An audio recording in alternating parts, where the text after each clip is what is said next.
Pode começar. Tá certo. Boa noite, gente. Tudo bem com vocês? Eu vou colocar a apresentação aqui, um segundo. Vocês estão me ouvindo, me vendo bem? Sim, Hélio. Beleza. Obrigada. Então, gente, eu vou estar falando, sobre o tétano. Meu nome é Ellen Bezerra, eu sou acadêmica de Medicina Veterinária do 9º período, faço parte do projeto Carroceiro desde 2018 e estou aqui agora fazendo essa apresentação. E eu queria agradecer a todo mundo que está aqui, e aproveitem bastante as palestras, que vai ser de grande conhecimento para vocês, e para mim também. Então, de início, gente, eu vou colocar um vídeo aqui para vocês verem um animal com o tétano, com o intuito de quê? Muitas pessoas não viram um animal com essa doença, então eu vou colocar o vídeo, a gente vai ver como que o animal se comporta, e isso vai facilitar a gente assimilar o que eu vou falar para vocês mais na frente sobre a doença.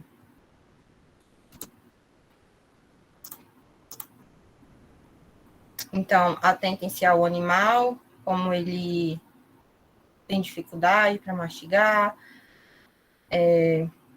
prolapso de terceira pálpebra. Então, vão colocando aí na cabeça de vocês os sinais, que a gente vai entender como que esses sinais acontecem.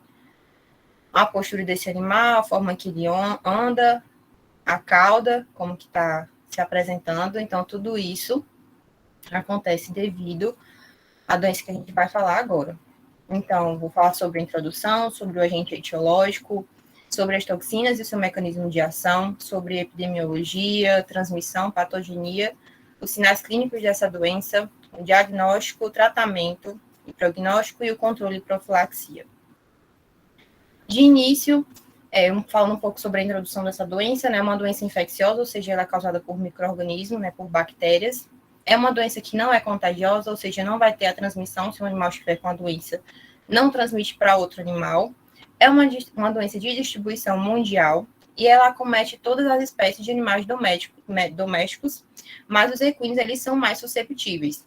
O agente causador dessa doença é o Clostridium tetani, que é uma bactéria gram-positiva, anaeróbica, e essa bactéria é muito resistente, a gente também vai entender o porquê dessa resistência, mas é devido à sua esporulação. A esporulação, ela vai ser quando o micro-organismo, ele não está em condições favoráveis para a sua reprodução, então ele fica latente ali, esperando um ambiente favorável, no caso, um ambiente anaeróbico, para que ele venha a se proliferar. As clostridioses são doenças causadas por bactérias do gênero Clostridium spp, e na maioria das vezes está na microbiota intestinal, tanto de animais quanto dos seres humanos, e muitos desses clostrídeos não fazem mal nem para os animais, nem para os seres humanos. Mas o Clostridium está incluso naqueles que fazem mal, inclusive o Clostridium tetani é o que causa o tétano, Como citei, é uma bactéria gram-positiva, e o formato dela é esse, são bacilos retos ou curvos, e onde é que essa bactéria ela pode ser encontrada? Pasmem, em vários lugares. No pasto, onde esses animais se encontram, nos bebedouros, na microbiota intestinal, como eu já citei, e também nas fezes. Então, esse micro-organismo ele pode ser encontrado em vários locais. Em relação à sua forma de inoculação, ela se dá através de duas formas, que é o sistema digestório, quando esse animal ele ingere esse micro-organismo, ou através de ferimentos, que é o mais comum que a gente encontra, O ferimento vai ser contaminado pelo micro-organismo. E quando esse micro-organismo ele encontra um ambiente anaeróbico, ele vai produzir 3 toxinas, que é a toxina não espasmogênica, que ela vai causar hiperestimulação do sistema nervoso simpático.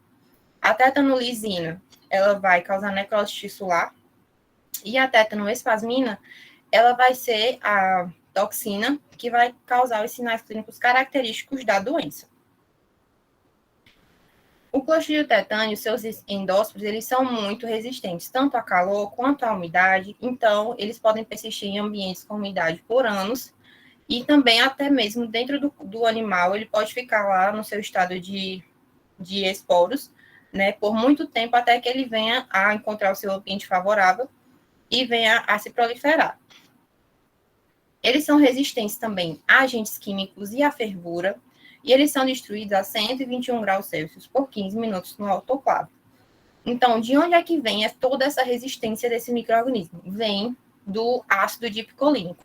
Ele tem uma alta produção desse ácido, e esse ácido ele forma um complexo com cálcio. E aí, a capa que cobre esse endósporo, ela fica altamente resistente. Então, por isso que ele tem toda essa resistência. Agora vamos falar sobre as toxinas e mecanismos de ação. A gente falou que são 3, né? E a primeira delas é a tetanolisina ou hemolisina.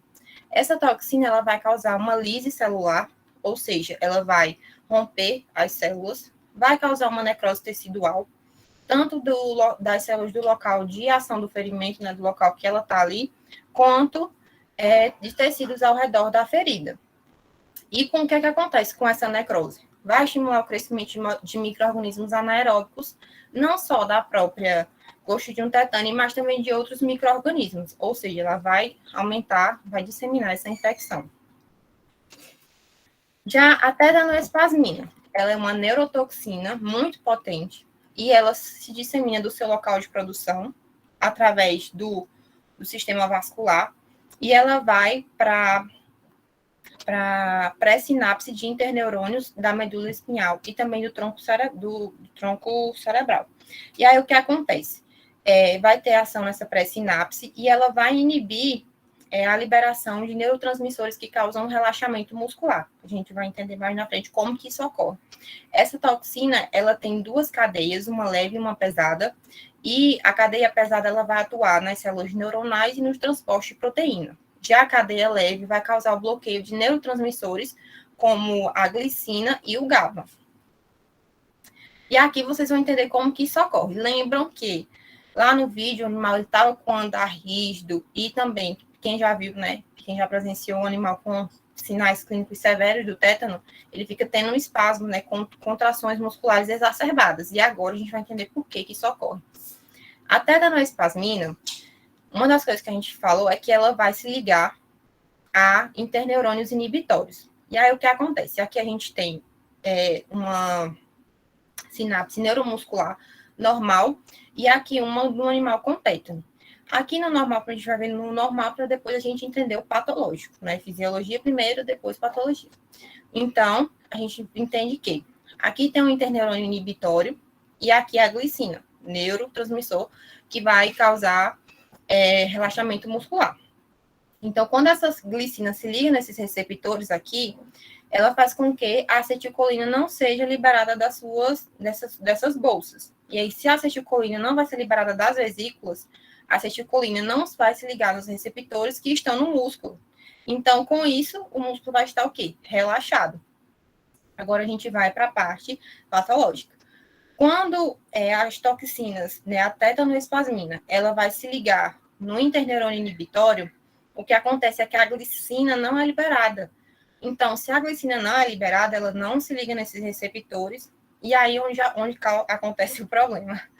A acetilcolina ela vai ser liberada constantemente, né, vai ficar sendo liberada. Quanto mais toxina tiver, quanto mais toxina se ligar, mais essa acetilcolina vai ser liberada.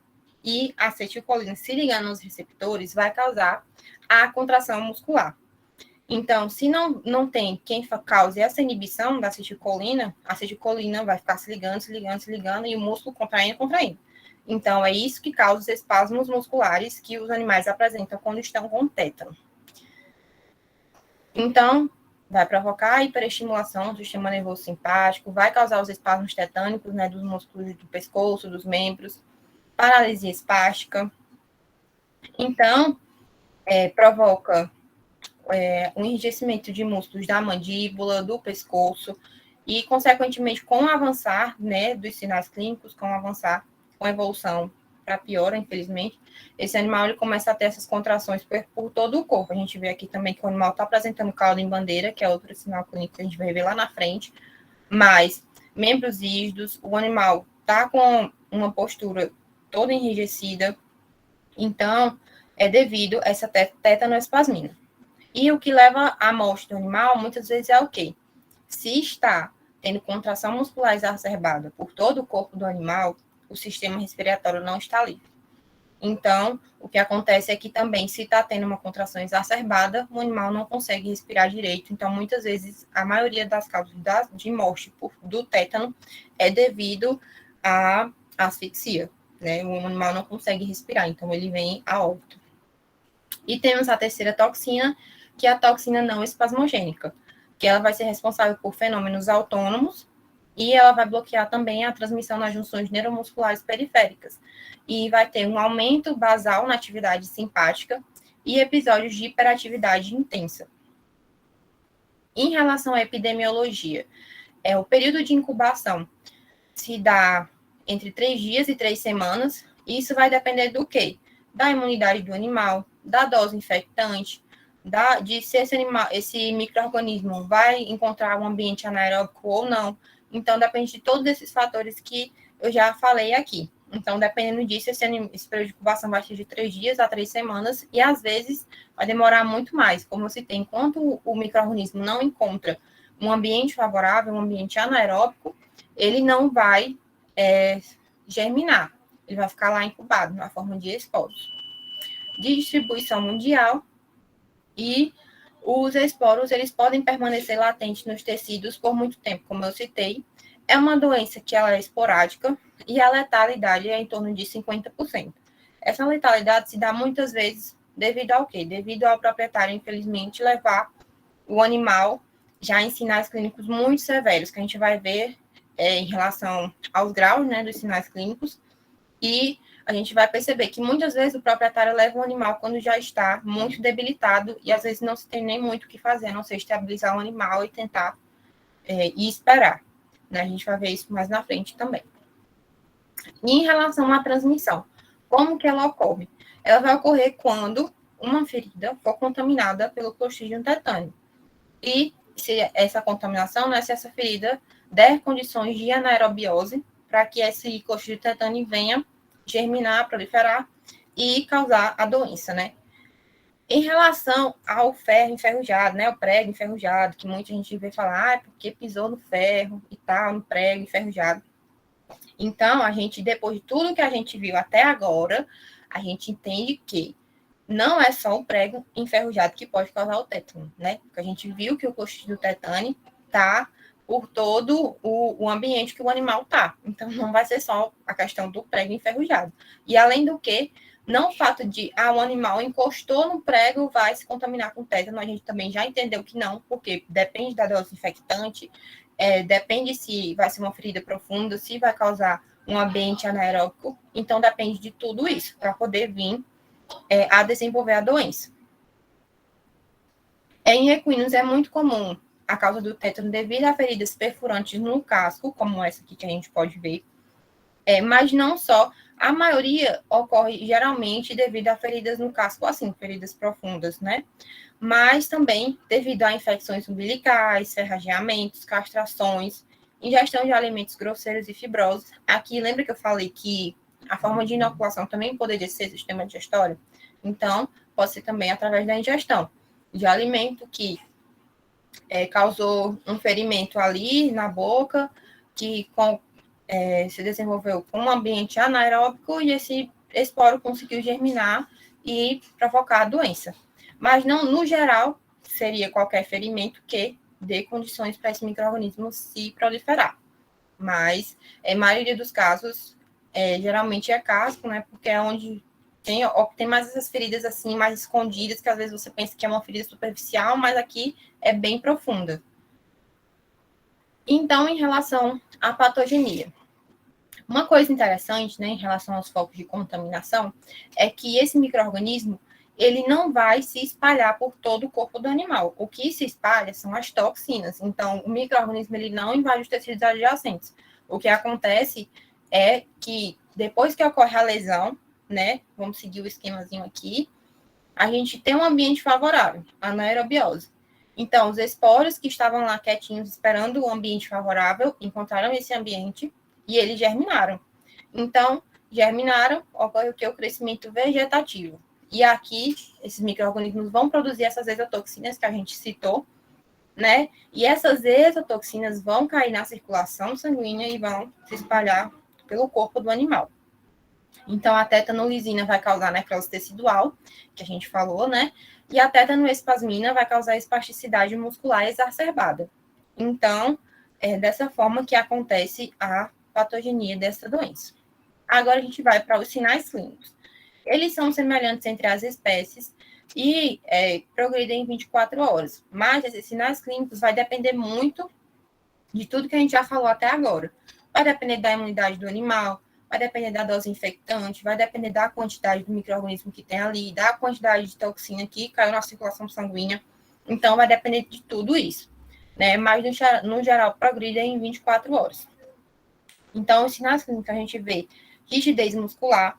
Então, você vê que o animal está aqui todo contraído, relutância em se movimentar, rigidez no pescoço, membros posteriores. A gente vê aqui que ele está com o pescoço assim esticado, né? Posição cavalete, que chama, a gente vai ver mais na frente um vídeo. E a cauda em bandeira, que é um sinal bem característico também. Narinas dilatadas, tremores. Então, a gente vai mostrar mais na frente. Orelhas eretas. Protusão da terceira pálpebra também é outro sinal muito comum do tétano. Cialorreia, né, vai ter uma quantidade de saliva exacerbada. Narina dilatada, afinal, se está tendo uma contração exacerbada, ele também está com dificuldade respiratória. Ele reage à hiperreflexia. Animais com tétanos, eles são muito reativos, tanto a estímulos luminosos quanto a estímulos sonoros. Então, a gente vai ver os cuidados que a gente tem que ter. Mas esses animais, até um animal que normalmente ele é manso, um animal com tétano, ele é totalmente reativo devido a tudo que a gente já viu, já que a toxina ela causa uma hiperestimulação no sistema nervoso. Então, por isso que esses animais ficam tão reativos. E água e comida, no início, eles até conseguem comer. A gente lembra que lá no vídeo ele estava tentando pegar o alimento ali, mas com o passar do tempo, com o passar do avanço dos sinais clínicos, esses animais não conseguem mais nem beber água e também nem se alimentar. E outra coisa também que é bem comum do tétano é a febre. A temperatura pode exceder a 40 graus Celsius. Já vi casos de 42 graus Celsius no animal com tétano. Então, temperatura muito alta. E Hernandes, ele classificou em 4 graus os sinais clínicos. Os sinais leves, prolapso de terceira pálpebra, que a gente viu, né? As orelhas direcionadas para trás, andar ligeiramente rígido, ingestão de alimentos e água sem alteração. Então, aqui o animal ele ainda consegue se alimentar, geralmente nessa fase de sinal leve, os membros posteriores que já estão um pouco acometidos, então ele anda com dificuldade ali, mas ainda anda. E aí a gente vai para o grau 2, que são moderados, né, os sinais moderados. Vai ter todos esses, porém ele começa a caminhar com dificuldade. E também começa a ter os espasmos generalizados, que são contrações por todo o corpo, né? E a alimentação e água começa a ficar um pouco reduzido. Aí a gente vai para um grau 3, que é um grau severo, onde o animal ele permanece em pé ainda, só que ele não consegue mais caminhar. Ele fica em pé na posição de cavalete, que eu vou mostrar o vídeo. Já tem dificuldade de aprender o alimento, dificuldade de ingestão de água. Às vezes ele consegue pegar o alimento, mas não faz nada, solta, porque ele não consegue mais ter esse controle. Já está tendo uma contração exacerbada já muito. E também a ingestão de água da mesma forma, ele bota a boca lá no coxo para beber água, mas não consegue beber água. E os sinais terminais, que é quando esse animal ele já está em decúbito, ele não fica mais em pé, ele não consome mais alimentos. Os tremores ocorrem com maior frequência. Esses tremores, né, vão ser os espasmos mesmo, ele fica lá deitado, tendo vários espasmos. E esses tremores, eles acontecem no início, né, com um intervalo de tempo bem distante, a cada 1 hora, 1 hora e meia. Só que se eu for progredindo, esse intervalo de tempo começa a ficar menor. 30 minutos, 20 minutos, 10 minutos, até que chega ao ponto que o animal não suporta mais a quantidade de espasmos, começa a ficar numa frequência muito curta, e é onde a gente viu que eu citei que muitos morrem por asfixia, né? Vem um óbito por asfixia devido a essa contração exacerbada, que também afeta o sistema respiratório. Então, nos sinais terminais, o animal já vai estar dessa forma. E agora, a gente vai ver o vídeo novamente, só que agora a gente já sabe como que acontece a doença. que é o que diferencia os médicos veterinários de pessoas que vêm e dizem, olha, um sinal clínico do tétano. Agora a gente não só sabe os sinais clínicos, mas a gente sabe o fisiológico e a gente sabe como que essa patologia se desenvolveu. Por que que tudo isso aconteceu, né? Então, ele pega o alimento, ali mastiga um pouquinho, mas você vê que já com uma certa dificuldade. O animal já está com tampão no ouvido devido à hiperreatividade, prolapso da terceira pálpebra, que a gente viu. Aí o andar rígido, você vê que os membros posteriores que estão mais acometidos e a cauda em bandeira, o pescoço esticado, tudo isso a gente já viu. E aí já viu como que ocorre, por que ocorre, né? Devido às toxinas lá que a gente citou. Aqui a gente vê um potro em grau severo, porque a gente viu que o grau terminal, o animal já está em decúbito, mas no grau severo o animal está ok. Posição de cavalete, os tremores constantes, pescoço, ó como está a orelha desse potro, cauda em bandeira. Então aqui ele não consegue mais se locomover, ó. Você vê que ele está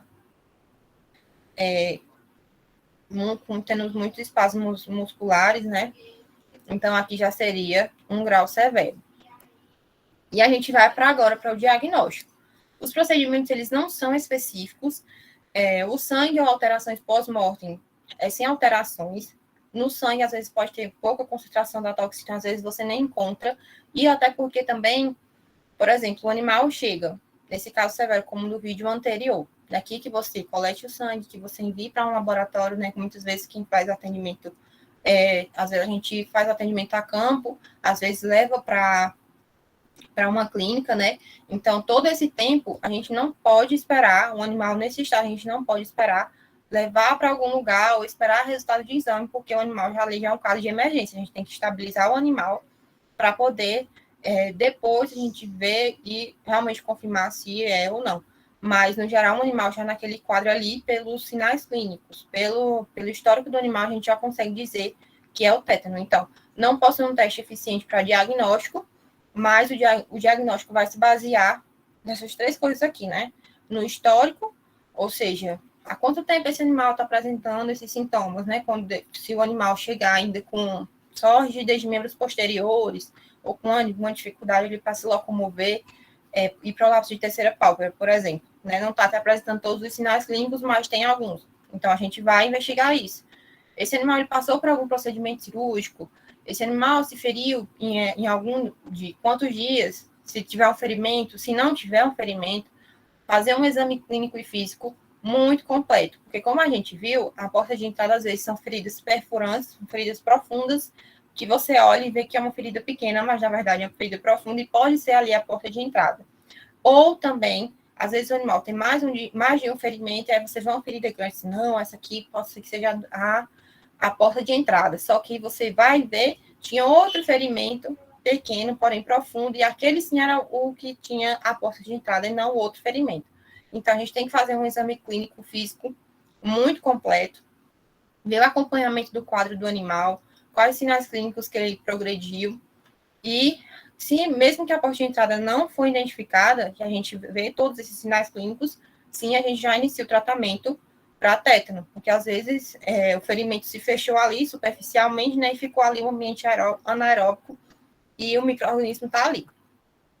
A gente também tem um diagnóstico diferencial, porque tem algumas enfermidades que têm os sintomas, os sinais clínicos parecidos com o do tétano, né? A laminite aguda é um deles, nosso amigo Darley falou, né? Então não vou nem me estender, só falar sobre os sinais que às vezes pode apresentar, né? Como a rigidez muscular e a dificuldade de locomoção. Só que, como a gente viu na apresentação do Darley, a progressão dos sinais clínicos se diferencia do tétano que a gente viu até agora, né?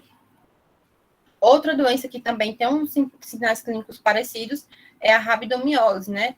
Que é uma enfermidade que causa a lise das células musculares, vai ter um acúmulo exacerbado de ácido lático, então causa claudicação em membros posteriores, como a gente vê ali no início do tétano, né? Mas a diferença é que, no caso da rabdomiólise, o momento do surgimento dos sinais é logo após o treino, o exercício exacerbado que aquele animal passou. Diferente do tétano, que a gente viu que os sinais clínicos eles vão progredindo, às vezes em horas ou dias.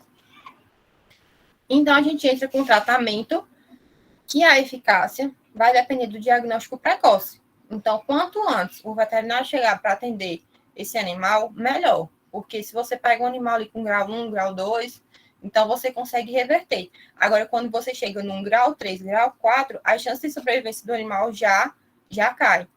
Por quê? Porque no início, né, quando o animal chega, a gente já vai neutralizar as toxinas circulantes. Por que só as toxinas circulantes? Porque, gente, aquelas toxinas que a gente viu se ligando ali, né, nos interneurônios, quando o animal chega, quando a gente usa o soro antitetânico, aquelas toxinas ali não vai ter interferência nenhuma.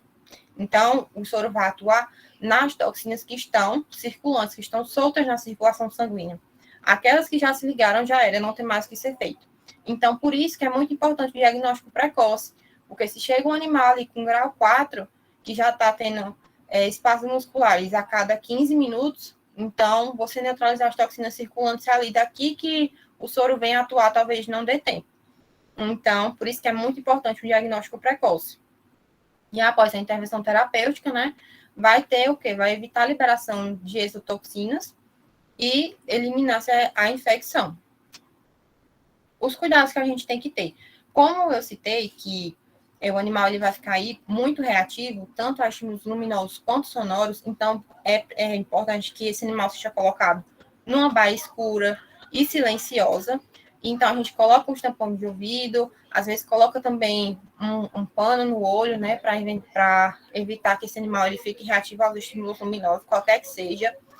Também deve ser feita a mudança de decúbito nos casos em que os animais já estejam em decúbito. Para quê? Para evitar que esse animal ele venha a desenvolver outras doenças, como a cólica, né? Porque se o animal ele fica só em um decúbito, esse animal ele pode vir a desenvolver a cólica.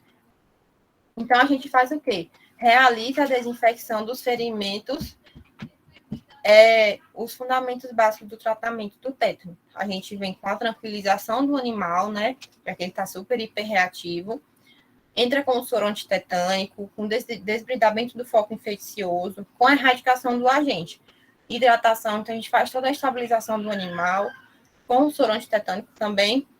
E a gente vai agora para a parte dos medicamentos, né, que a gente utiliza. Pode ser utilizada a benzilpenicilina G, benzatina e a G-procaína na dose de 40 mil unidades internacionais por quilo, intramuscular a cada 48 horas. A sedação e controle dos espasmos, né, que é importante para deixar o animal mais tranquilo e diminuir ali aquela contração exacerbada. Então, a gente usa a cepromazina ou diazepam 3 vezes ao dia por 8 dias. E a gente também entra com o soro antitetânico, entre 5 mil unidades internacionais e 50 mil unidades internacionais, intravenoso, intramuscular ou subcutâneo. E aí, intravenoso é sempre o mais indicado, né, porque é o que vai ter ação mais rápida. E o prognóstico? Depende do estado imune do animal, depende da gravidade dos sinais clínicos, da velocidade da evolução da doença e da dose do coxinho tetânico, como a gente já citou, né, da disponibilidade e também duração do tratamento.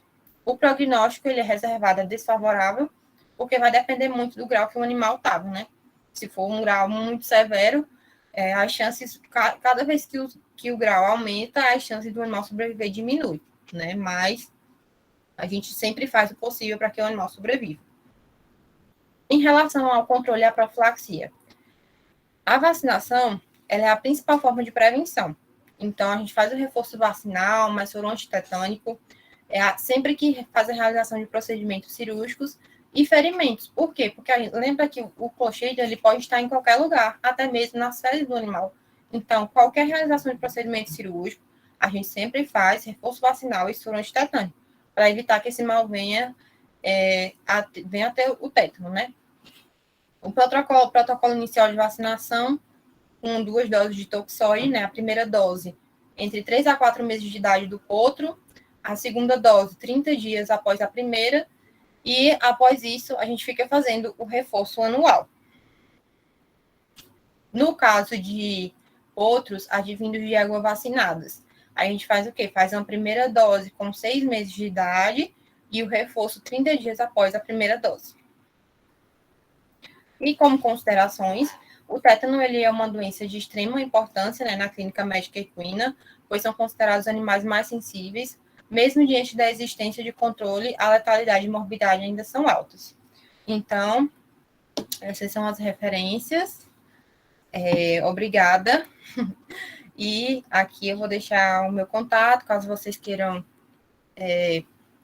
tirar dúvidas, queiram saber mais, queiram algum material, né? Então, vocês podem estar entrando em contato comigo.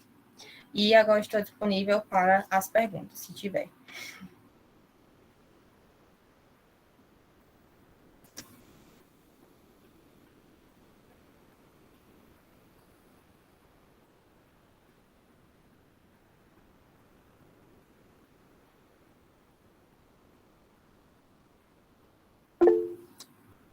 Lucas, pode falar. Primeiramente, boa noite. E aí, com relação... Olá, pessoal, boa noite. Meu nome é Lucas, eu sou integrante do projeto Carroceiro, assim como Ellen. Lucas, é o Lucas Santos, que ele tinha levantado a mão. Viu? Lucas Tavares. Lucas Santos, pode falar, por favor? E queria parabenizar a Ellen pela apresentação, foi uma apresentação excelente. Acompanhando aqui o chat, até agora, ninguém levantou algum questionamento, alguma dúvida. E é isso, não tem nenhuma dúvida no chat, o pessoal enviou. Mas tem um rapaz que levantou a mão e ele vai falar agora. Tá, pode falar, Lucas Santos. Não, só uma dúvida com relação à profilaxia.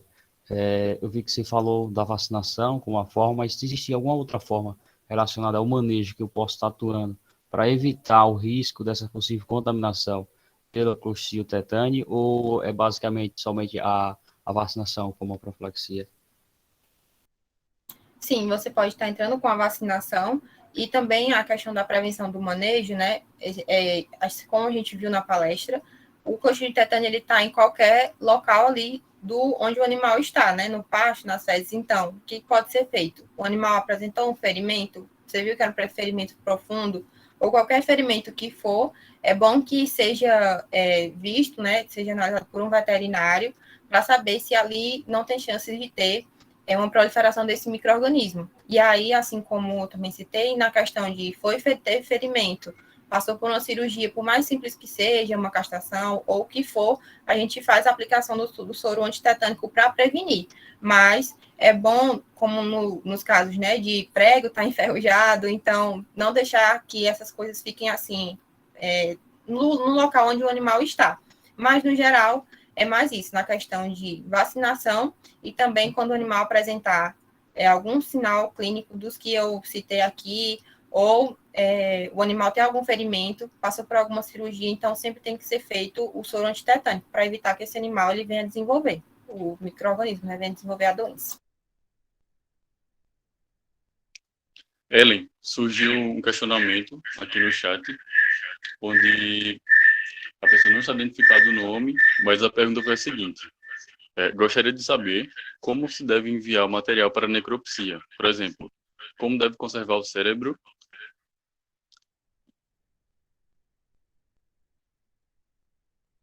Sim, eu vi aqui a pergunta.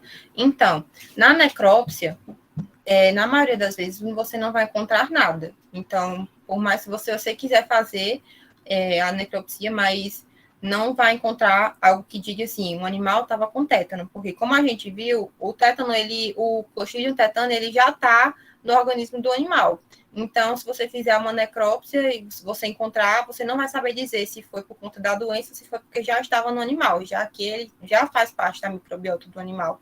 Então, fazer a necropsia, você não iria conseguir comprovar que o animal teve o tétano. Lucas Santos, pode falar. Já que você falou agora, me surgiu uma outra dúvida com relação, por exemplo, suponhamos que o animal venha a óbito. E aí eu poderia, e aí ele tem um local, por exemplo, suponhamos que ele também tenha tido uma ferida, foi profunda e tal, e só tem essa porta de entrada que foi visualizada na inspeção clínica. E aí então poderia estar mandando parte daquela região para a cultura, para a identificação e tal, alguma coisa assim, ou também não seria impossível a encontrada da bactéria? Sim, poderia ser enviado. Mas aí, como, tipo assim, só se fosse para você perceber que ali era a ferida que era a porta de entrada. Mas no caso, tipo, você já teria comprovação, mas o animal já teria ido a óbito, né? Só se fosse por curiosidade mesmo, para saber. Mas como eu falei, né? A questão de ter um animal com óbito pelo tétano, e isso só vai mostrar que o tétano, o coxo de tetânio já está no ambiente. Então, assim, só se fosse por questão de curiosidade mesmo, e saber que aquela ali era a porta de entrada, né? E como eu falei, às vezes o micro-organismo está lá, você fez a antisepsia daquele local, e você pode ou não pode encontrar o micro-organismo. Professora? Uma maneira que você tem é você coletar fragmentos do cérebro e enviar para fazer corte histológico, porque aí você faz o diagnóstico correto, né? É a única maneira de você ter a comprovação de que, de fato, era o tétano, né?